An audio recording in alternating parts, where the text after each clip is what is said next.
Hello everyone, welcome to this channel. In this video, we'll be discussing electric fields. So if you're here from the gravitational fields video, then you probably have a good idea what fields mean and what they do. And I would really like that you check out the gravitational field video because there are so many similarities between gravitational fields and electric fields. In fact, way too many. It'll make it much easier for you to make connections between them and learn them real quick. So let's dive in. So first, what are electric fields? Well, they're regions around electric charge where another charge can experience a force.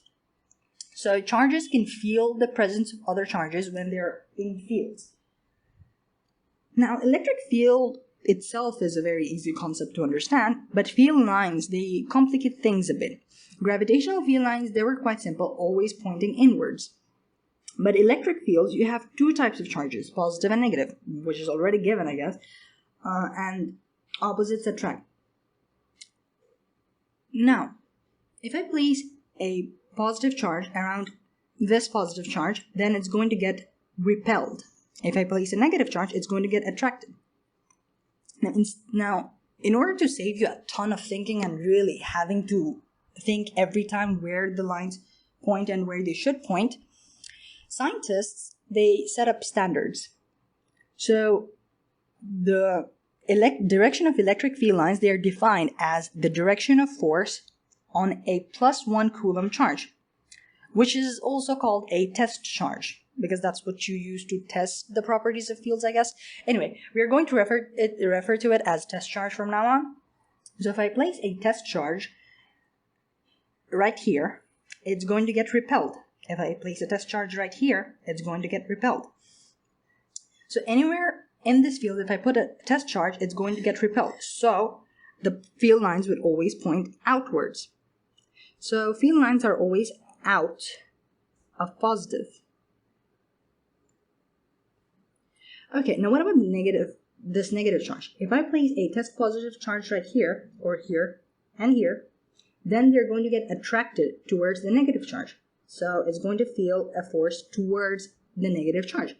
So all of these field lines will be pointing inwards. All right. So they're always into negative charges. Now, another thing that I believe I should mention is these field lines are always perpendicular to the surface. They're always 90 degrees to the surface that you are drawing them from. Another thing that you would notice just by looking at these diagrams is that as you move further away from the charge, the field lines, the distance between field lines increase. Now, what does that mean? As the separation between field lines increase, the field strength decreases. So it feels less attraction or repulsion as it moves further away from the charge. All right, now that was simple ones, just single charges. You could increase the difficulty slightly by incorporating two charges. So right now, from this diagram, I guess it's very clear. It's always that these force lines are always out of positive and into negative. But this is one of the simple ones. You could, in fact, increase the difficulty by adding a negative charge right here or adding a positive charge right here. It can be as hard as you want it to be. Now we can move on to something more fun. Coulombs law.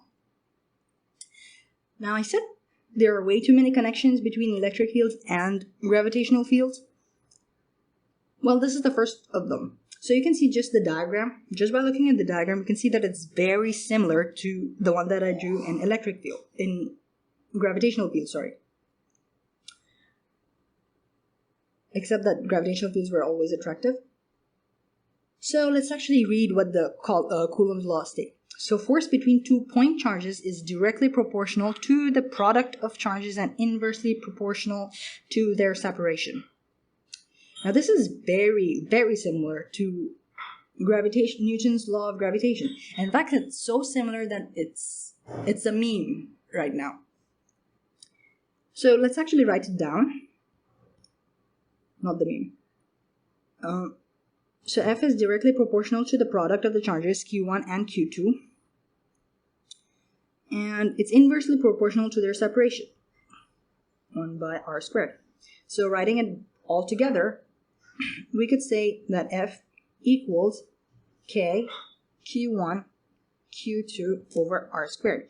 This K is proportionality constant because, as you know, if you're replacing this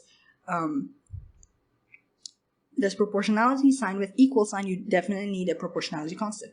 For gravitational fields, we had the proportionality constant as G. That was universal proportionality constant. But electric fields one is not universal though. K is given as 1 by 4 pi epsilon naught. Now surprisingly, electric fields, the strength of electric fields depend on the medium it is in. So if it exists in a vacuum, then you use epsilon naught. And this value is called permittivity of free space. Fancy word, I know. Okay.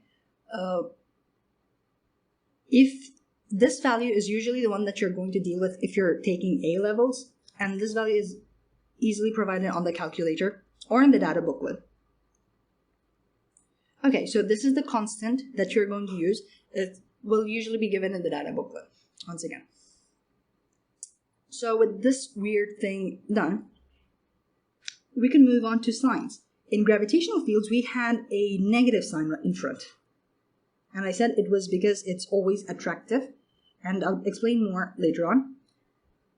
But why didn't we include a sign here? You notice that there is no sign, and in fact, you don't have to put a sign. That's because electric fields could be attractive or repulsive. Depends on these two charges. So let's say Q1 is negatively charged. Actually, Q1 is negatively charged. If Q1 is negatively charged and Q2 is positively charged, then the product is going to give a negative number.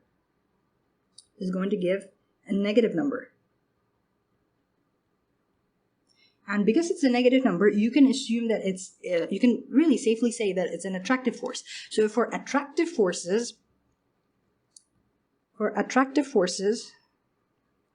we use the negative sign. I misspelled attractive. Attractive forces, you use the negative sign, and for repulsive one, you use the positive sign. So just by looking at the sign, you can in fact predict which two bodies that you're dealing with. Okay, now we can move on to something, some really fun models. Spherical conductors, because this is the one that we could run experiments on. Now, I have a spherical conductor right here, and I have 10 coulombs of charge everywhere, and they're equally spaced all around. Now what happens is this. What happens is, if you were trying to clump all of these 10 coulomb charges right here, because of repulsion, they're going to separate. They're going to move out of that region and spread out in such a way that they are farthest away from each other. And they're always going to stay on the surface. This is a hollow sphere right now, but if it were, let's say, a solid sphere, all of them would move towards the surface and settle on the surface, because that would allow them to occupy farthest distance possible from each other. And plus, since it's a conductor, these charges have the freedom of moving around, but they can't really jump out of the conductor. Anyway, this arrangement allows us to model some really interesting, it allows us to simplify calculations basically. So let me show it here. So let's have a negative 5 coulomb charge somewhere. So let's say right here. So this charge right here is going to experience a force from this charge. It's going to experience a force from this charge. It's going to experience a force from this charge. It's going to experience forces from all of these. Now, I could really use this, this formula, Coulomb's law, 10 times and get the answer, and add all of them and get the answer. Or we could simplify the problem. we could safely assume that all of these charges behave as if they're concentrated from the center. So in fact, we could really simplify it as saying it's just a point charge of 100 coulomb plus 100 coulomb charge. If this is the case, then we only have to measure the distance from this 100 coulomb charge to the negative 5 coulomb charge and use this formula just once. And that simplifies a lot of calculations and makes it much easier for you to deal with. Now I could go on to explaining electric field strength. I've already mentioned it right here about electric field strength, but it's quite linked with another concept as well, so I believe it's better to discuss it in a different video. Now if you reached till the end, thank you. I really appreciate the time that you spend watching these, and it really matters to me a lot. Once again, thank you. See you in the next video.